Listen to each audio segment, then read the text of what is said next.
You all, today we are solving the problem which is asked in the previous year question paper, machine learning, July 2025. Okay, so the today's problem is 1A, 1C as well as the 2C. So the question is, for the patient's age list, find the IQR and find the 5-point summary of the given list and plot the box plot for the same. So both the questions are 6 marks. I will be showing the methods how to solve it. Okay, so this is a method how to solve it. So whatever the given points are there, that you have to arrange in the ascending order, that is the small numbers to the big number. Then you have to find the median of 8. So in these 7 points are there, so median will be the fourth point, that is 8. That is considered as a Q2. Q1, Q2, Q3 are called as a quarterly.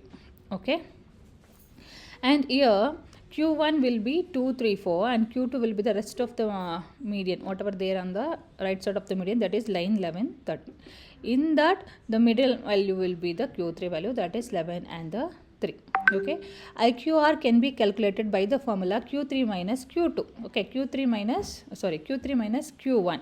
So Q3 is 11 minus Q1 is 3. So 11 minus 3, it is 8. Okay, this is how you will be calculating the IQR value. Okay, the same way outlier you have to find. So outlier formula is 1.5 into IQR. Okay, here the formula will be, if the value is less than or equals to Q1 minus 1.5 into IQR, and the value is greater than or equals to Q3 plus 1.5 into IQR.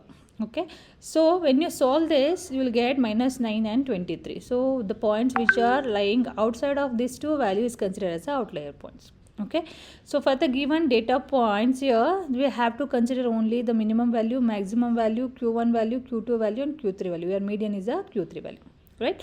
So here the box plots will be like this. You have to write the box for Q1, Q2, Q3 and Q2 will be the median value, and the median value if not in the center, then we call it as a skewed data types. Okay, and the mean value will be writing as a straight line, and maximum value will be writing on the dotted line and the straight line. So only you have to write the 5-point summary. This is how you have to plot the diagram. So here minimum value is 2, maximum value is 13, and the Q1 value is 3, Q2 value is 8 and the Q3 value is 11. Okay, so like that you have to mark these data points. This is called as a 5-point summary. Okay, this is how you have to draw. So whatever the points is given, as in the question paper, the points are different, the logic is same. Okay, same logic. I think this is a same question which I have shown the answer now, and this one you have to arrange and you have to find the Q1, Q2, Q3 and you have to subtract Q3 minus Q1, then you will get the IQR. So very easily you can score the 6 marks here. All the best for the exams.